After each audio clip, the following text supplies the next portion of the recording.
الحمد لله رب العالمين والصلاة والسلام على سيد الأنبياء والمرسلين وعلى آله وأصحابه أجمعين أما بعد فأعوذ بالله من الشيطان الرجيم بسم الله الرحمن الرحيم يا أيها الذين آمنوا لا تلهكم أموالكم ولا أولادكم عن ذكر الله ومن يفعل ذلك فأولئك هم الخاسرون وأنفقوا مما رزقناكم من قبل أن يأتي أحدكم الموت فيقول رب لولا أخرتني إلى أجل قريب فأصدق وأكن من الصالحين ولن يؤخر الله نفسا إذا جاء أجلها والله خبير بما تعملون صدق الله العظيم۔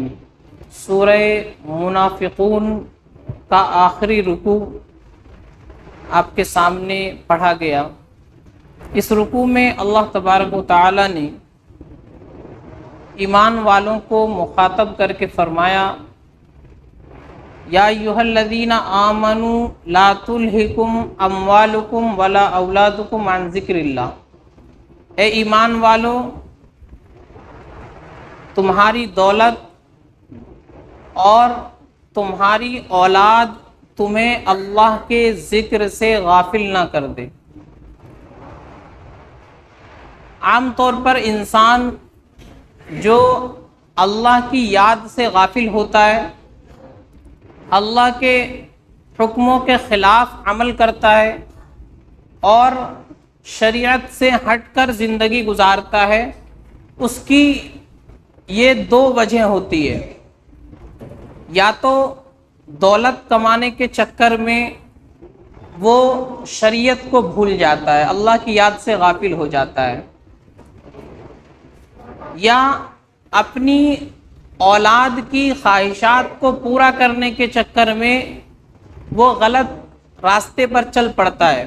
اللہ کا حکم کیا ہے، رسول کا طریقہ کیا ہے، اس کا خیال نہیں رکھتا، شریعت نے کس چیز کی اجازت دی ہے اور کس چیز سے منع کیا ہے اس کو بھی وہ نہیں دیکھتا۔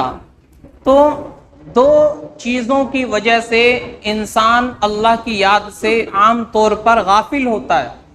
تو اللہ نے فرمایا کہ تمہاری دولت اور تمہاری اولاد تمہیں اللہ کی یاد سے غافل نہ کر دے، یعنی کہیں ایسا نہ ہو کہ تم دولت کمانے کے چکر میں، پیسہ حاصل کرنے کے چکر میں اتنے مگن ہو جاؤ کہ تمہیں اللہ کی یاد ہی نہ آئے۔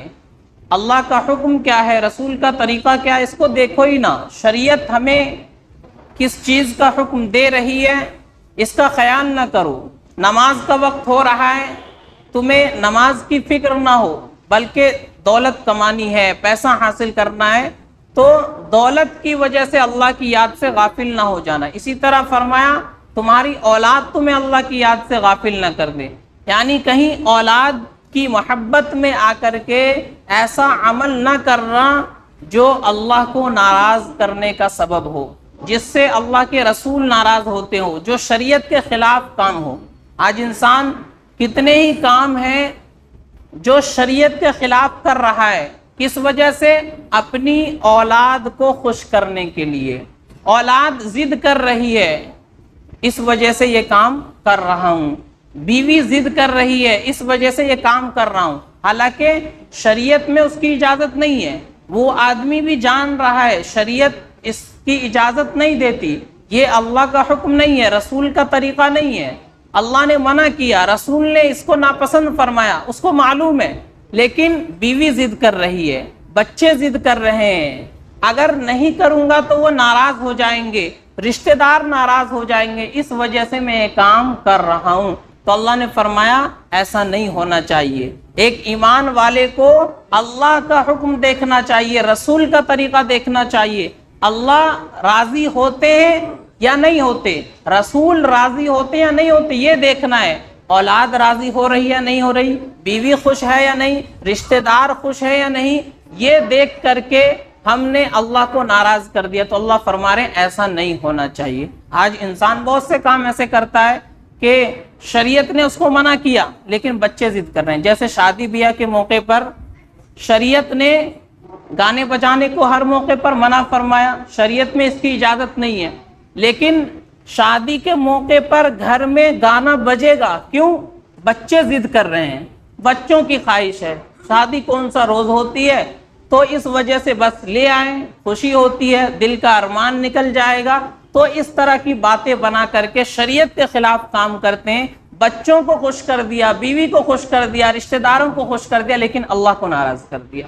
تو اللہ نے فرمایا ایسا نہیں ہونا چاہیے، تمہاری دولت اور تمہاری اولاد تمہیں اللہ کی یاد سے غافل نہ کر دے۔ وَمَن يَفْعَلْ ذَلِكَ، فرمایا جو ایسا کرے گا، یعنی دولت کی وجہ سے، اولاد کی وجہ سے اللہ کی یاد سے غافل ہو جائے گا، تو فرمایا فَأُولَئِكَ هُمُ الْخَاسِرُونَ، یہی لوگ ہیں جو نقصان اٹھانے والے ہیں، خسارے میں جانے والے ہیں، یہ لوگ نقصان میں ہیں۔ آگے فرمایا اللہ نے وَأَنفِقُوا مِمَّا رَزَقْنَاكُم مِّن قَبْلُ، اور جو کچھ ہم نے تمہیں رزق دیا ہے اس میں سے خرچ کرو، اللہ نے جو رزق دیا ہے اس میں سے خرچ کرو۔ اللہ نے فرمایا مما رزقناکم، جو ہم نے تمہیں رزق دیا ہے۔ انسان یہ سوچتا ہے کہ میرے پاس جو دولت ہے یہ میرا کمال ہے، یہ تو میرے دماغ کا کھیل ہے، میں نے دماغ لگایا، محنت کی تو آج میرے پاس دولت ہے، زمین جائیداد ہے۔ اللہ فرمائے ہم نے تمہیں رزق دیا ہے، کیوں؟ جس دماغ کو تم نے استعمال کر کے دولت جمع کی ہے وہ دماغ کس نے دیا؟ اللہ نے دیا۔ جن ہاتھوں کے ذریعے تم نے محنت کی وہ ہاتھ کس نے بنائے؟ اللہ نے بنائے۔ اور جو تم نے کاروبار کیا، لوگ تیرے سے جڑے اور ان کے جڑنے کی وجہ سے تیرا کاروبار بڑھا، ان لوگوں کے دل تیری طرف کس نے متوجہ کیے؟ اللہ نے کیے۔ تو اللہ فرمائے کوئی یہ نہ سوچے کہ اس کے پاس جو دولت ہے، زمین جائیداد ہے، یہ اس کا اپنا کمال ہے، اس کا کوئی کمال نہیں ہے۔ ہم نے تمہیں رزق دیا، یہ ہماری تقسیم ہے، ہماری عطا اور ہماری بخشش ہے جو تمہارے پاس یہ دولت موجود ہے۔ تو اللہ نے فرمایا اس میں سے کچھ خرچ کرو اللہ کے راستے میں۔ سارا تو دیا ہوا اللہ کا ہے، اللہ چاہے تو پورا مانگ لے، کوئی اس میں ظلم نہیں ہوگا، لیکن اللہ نے فرمایا کچھ خرچ کرو۔ 100 روپے میں 2.5 روپے خرچ کرو، 97.5 روپے تمہارے ہیں۔ 40 میں صرف 1 روپیہ خرچ کرو، تو 40واں حصہ اللہ نے مانگا، 2.5% اللہ نے مانگا، اور باقی سب ہمارے استعمال کے لیے چھوڑ دیا۔ تو اللہ نے فرمایا ہم نے تمہیں رزق دیا ہے، اس میں سے تھوڑا سا ہمارے راستے میں خرچ کرو۔ تو جب بندہ اللہ کے دیے ہوئے رزق میں سے اللہ کا حصہ نکالتا ہے، اللہ کے نام پر خرچ کرتا ہے، تو اس کے مال میں کبھی کمی نہیں آتی ہے، بلکہ اس کے مال میں اور اضافہ ہوتا ہے۔ حدیث میں ہے کہ جب بھی 2 آدمی کوئی بھی معاملہ کرتے ہیں تو اس کے اندر تیسرا اللہ ہوتا ہے۔ جب تک بندہ اس کے اندر خیانت نہیں کرتا، یعنی دونوں میں سے کوئی دوسرے کو دھوکہ نہیں دیتا، تو اللہ تعالیٰ اس میں موجود رہتے ہیں، اس کے اندر برکت ہوتی ہے اور اللہ کی طرف سے اس میں بڑھوتری ہوتی ہے۔ اور جب کوئی ان میں سے دھوکہ دیتا ہے، ایک دوسرے کے ساتھ خیانت کرتا ہے، تو اللہ تعالیٰ اس درمیان سے نکل جاتے ہیں۔ تو ہم کوئی بھی معاملہ کرے، کوئی بھی کاروبار کرے اور آپس میں کوئی بھی معاہدہ ہو، تو ہم اس کے اندر اللہ کو ضرور شریک کریں، یعنی دونوں آدمی یہ طے کرے کہ ہم جو یہ کام کریں گے اس میں جو پروفٹ ہوگا، جو فائدہ ہوگا، اس کا اتنا % ہم اللہ کے راستے میں خرچ کریں گے۔ جو آدمی اس کا معمول بنا لے گا اس کے مال میں کبھی کمی نہیں ہوگی، اس کے کاروبار کے اندر کبھی کمی نہیں ہوگی، کبھی اس کو گھاٹا اور نقصان نہیں ہوگا۔ تو جب بھی کوئی معاملہ کرے تو اس میں اللہ کا حصہ ضرور رکھے کہ مجھے جتنا فائدہ ہوگا اس میں سے 1%، 2% اپنی مرضی سے کہ اتنا میں اللہ کے راستے میں خرچ کروں گا۔ جو آدمی اس بات کو اپنا معمول بنا لے گا اس کے بزنس اور کاروبار میں کبھی نقصان نہیں ہوگا۔ تو اللہ نے فرمایا جو بھی کوئی معاہدہ ہوتا ہے درمیان میں میں بھی ہوتا ہوں۔ تو اللہ تبارک و تعالیٰ فرما رہے ہیں کہ جو ہم نے دیا اس میں سے تھوڑا سا بس خرچ کرو۔ من قبل ان یأتی احدکم الموت، اللہ فرما رہے ہیں موت کے آنے سے پہلے پہلے خرچ کر لو۔ موت آ جائے گی تو مال تمہارا نہیں رہے گا، موت کے وقت تو مال تمہارے وارثوں کا ہو جائے گا، اور تمہارا جنازہ بھی ابھی اٹھے گا نہیں، دفن نہیں کیا جائے گا کہ جو تمہارے وارث ہیں وہ دولت تقسیم کرنے کے چکر میں پڑ جائیں گے، آپس میں لڑنے لگیں گے، جھگڑنے لگیں گے۔ جو دولت تم نے زندگی بھر جمع کی اللہ کے حکموں کے خلاف جا کر کے، اللہ اور اس کے رسول کو ناراض کر کے، اور اس میں سے کبھی خرچ نہیں کیا، اس دولت کو تقسیم کرنے میں لوگ لگے ہوئے ہیں۔ تو اللہ نے فرمایا من قبل ان یأتی احدکم الموت، موت کے آنے سے پہلے پہلے خرچ کر لو، موت آ جائے گی اس وقت مہلت نہیں ملے گی۔ فرمایا اللہ نے فَيَقُولَ رَبِّ لَوْلَا أَخَّرْتَنِي إِلَىٰ أَجَلٍ قَرِيبٍ، جب انسان کی موت کا وقت قریب آ جائے گا، اس نے زندگی بھر پیسہ کمایا، جمع کیا، اللہ کے راستے میں کبھی خرچ نہیں کیا، موت کا وقت جب آ جائے گا تو وہ کہے گا ربی لولا اخرتنی الی اجل قریب، یا اللہ مجھے تھوڑی سی مہلت دے دے تاکہ میں صدقہ کروں، تیرے راستے میں خرچ کروں اور نیک لوگوں میں شامل ہو جاؤں۔ تو وہ اس وقت یہ تمنا کرے گا لولا اخرتنی الی اجل قریب، کاش کہ مجھے اللہ تو تھوڑی سی مہلت دے دیتا، تھوڑی سی مہلت مجھے مل جاتی، فاصدق، میں تیرے راستے میں صدقہ کرتا، خرچ کرتا، غریبوں کو دیتا، مسکینوں کو کھلاتا، یہ سارے کام میں کرتا، واکم من الصالحین، اور نیک لوگوں میں سے میں بن جاتا۔ تو اللہ نے پہلے صدقے کا ذکر کیا، اس کے بعد نیک بننے کا ذکر کیا۔ معلوم ہوا کہ صدقہ کرنا یہ بہت بڑی بات ہے۔ انسان اللہ کے راستے میں اپنی جان لگا دیتا ہے، وقت لگا دیتا ہے، لیکن مال نکالنا بڑا مشکل ہوتا ہے، جیب سے مال جلدی نکلتا نہیں۔ تو اللہ نے فرمایا کہ مجھے تھوڑی سی مہلت مل جاتی تاکہ میں صدقہ کرتا اور نیک لوگوں میں شامل ہو جاتا، جب موت کا وقت آ جائے گا تو انسان یہ تمنا کرے گا۔ اللہ نے فرمایا وَلَن يُؤَخِّرَ اللَّهُ نَفْسًا إِذَا جَاءَ أَجَلُهَا، جب کسی کی موت کا وقت قریب آ جاتا ہے تو پھر ایک لمحے کے لیے بھی وہ ٹلتا نہیں ہے۔ جو وقت اللہ نے لکھ دیا کہ اس وقت اس انسان کو مرنا ہے، اس کی موت آ کر کے رہے گی، دنیا کی کوئی طاقت اس کو بچا نہیں سکتی ہے، نہ وہ اس سے پہلے جا سکتا ہے نہ اس کے بعد جا سکتا ہے۔ جو وقت اللہ نے مقرر کر دیا اسی وقت اس کو موت آنی ہے۔ وَلَن يُؤَخِّرَ اللَّهُ نَفْسًا إِذَا جَاءَ أَجَلُهَا، جب موت کا وقت انسان کا آ جاتا ہے تو اللہ تعالیٰ اس وقت کو مؤخر نہیں کرتے، یعنی ٹائم ملتا نہیں ہے، مہلت نہیں ملتی۔ واللہ خبیر بما تعملون، اور اللہ تعالیٰ تمہارے تمام اعمال کی خبر رکھ رہے ہیں، زندگی میں تم نے کیا کیا، پیسہ کہاں سے کمایا، کیسے حاصل کیا، اور اس پیسے کو اللہ کے راستے میں خرچ کیا یا نہیں کیا، یہ ساری چیزیں اللہ کے علم میں اللہ تعالیٰ دیکھ رہے ہیں۔ زندگی بھر تم نے خرچ نہیں کیا، اب موت کا وقت آ گیا تو اب تمنا کرتے ہو کہ مجھے تھوڑا سا وقت مل جاتا، مہلت مل جاتی تو میں خرچ کرتا، اب مہلت ملنے والی نہیں ہے۔ موت کا وقت جب آ گیا تو اب موت آ کر کے رہے گی، مہلت ملنے والی نہیں ہے۔ اور موت کا وقت کب آ جائے گا یہ کسی کو معلوم نہیں، موت کا وقت کب آئے گا کسی کو معلوم نہیں۔ خلیفہ ابو منصور خواب میں دیکھتے ہیں کہ ایک آدمی کو، ان سے پوچھا کہ تم کون ہو؟ انہوں نے کہا کہ میں اسرائیل ہوں جو لوگوں کی جان نکالتا ہے، میں اللہ کی طرف سے مقرر کیا ہوا فرشتہ ہوں جو لوگوں کی جان نکالتا ہے، روح قبض کرتا ہے، میں وہ ہوں۔ تو فرمایا کہ اچھا مجھے یہ بتاؤ کہ میری موت کا وقت کب ہے؟ تو انہوں نے ہاتھ سے اشارہ کیا، ایسے 5 کا اشارہ کیا اور وہ چلے گئے۔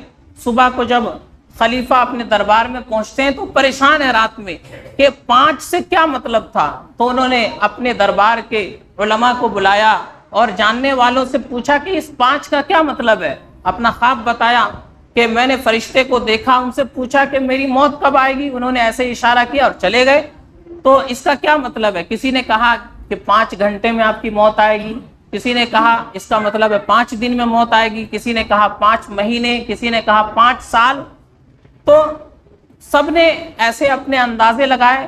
اس وقت امام ابو حنیفہ رحمۃ اللہ علیہ کا زمانہ تھا، ان سے پوچھا گیا کہ اس 5 کا مطلب کیا ہے؟ تو انہوں نے فرمایا کہ دراصل فرشتے نے اس 5 کا مطلب قرآن کی ایک آیت کی طرف اشارہ کیا جس میں اللہ نے فرمایا کہ 5 چیزوں کا علم اللہ کے علاوہ کسی کو نہیں ہے۔ ان اللہ عندہ علم الساعہ، بے شک قیامت کا علم اللہ کے پاس ہے۔ نمبر 1، قیامت کا علم کسی دوسرے کے پاس نہیں سوائے اللہ کے۔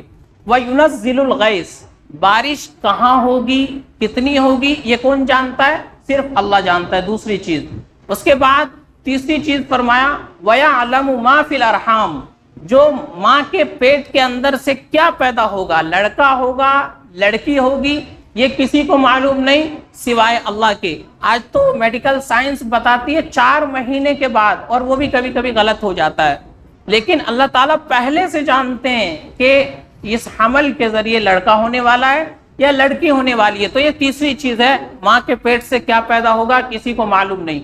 اور فرمایا وَيَعْلَمُ مَاذَا تَكْسِبُ غَدًا، انسان کے ساتھ کل کیا ہونے والا ہے، کل وہ کیا کرے گا، اس کا علم بھی سوائے اللہ کی کسی کو نہیں ہے۔ انسان پلاننگ بناتا ہے، کل میں یہ کروں گا، پرسوں یہ کروں گا، اگلے ہفتے یہ کروں گا، اگلے سال یہ کروں گا، لیکن ہوگا کیا کل اس کے ساتھ یہ کسی کو معلوم نہیں۔ گھر سے صحیح سلامت نکلتا ہے بازار جانے کے لیے، لسٹ بنا کر یہ سامان لاؤں گا، لیکن پتہ چلا راستے میں ایکسیڈنٹ ہو گیا، ختم ہو گیا۔ گھر سے نکلتا ہے سفر کے لیے، راستے میں کچھ حادثہ ہو گیا، موت واقع ہو گئی۔ تو انسان کی پلاننگ ہوتی ہے، لیکن اس کے ساتھ کل کیا ہونے والا ہے سوائے اللہ کے کوئی نہیں جانتا۔ یہ چوتھی چیز ہے، وَيَعْلَمُ مَاذَا تَكْسِبُ غَدًا۔ اس کے بعد فرمایا وَمَا تَدْرِي نَفْسٌ بِأَيِّ أَرْضٍ تَمُوتُ، کہ انسان کی موت کس زمین میں ہوگی یہ بھی اللہ کے علاوہ کوئی نہیں جانتا۔ اس کی موت کہاں ہوگی، کس جگہ ہوگی، کسی کو معلوم نہیں۔ ایک انسان پوری زندگی اپنے گھر کے اندر رہتا ہے، اسے موت نہیں آتی، لیکن وہ کسی کام سے باہر نکلتا ہے، کسی انجان جگہ پر جاتا ہے، وہاں موت آ جاتی ہے، ختم ہو جاتا ہے۔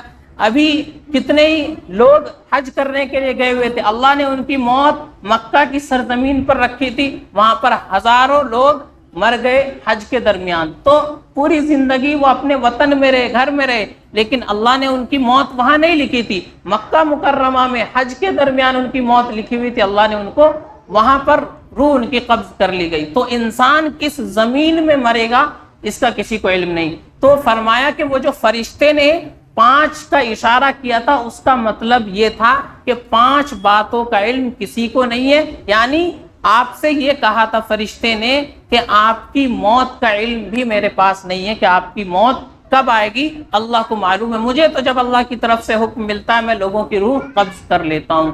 تو موت کب آ جائے گی انسان کو معلوم نہیں۔ تو موت سے پہلے انسان اللہ نے دولت دی ہے، اس دولت میں سے، اس پیسے میں سے اللہ کے راستے میں خرچ کرے، آخرت میں اپنے لیے ذخیرہ بنائے۔ موت کے وقت انسان چاہے گا کہ مجھے مہلت مل جائے، عمل کر لوں، صدقہ کر لوں، اس وقت مہلت نہیں ملے گی۔ تو اللہ نے اس رکوع میں یہ باتیں بیان فرمائی ہے کہ دولت کی وجہ سے، اولاد کی وجہ سے ہمیں کوئی ایسا کام نہیں کرنا جو اللہ کی ناراضگی کا سبب ہو۔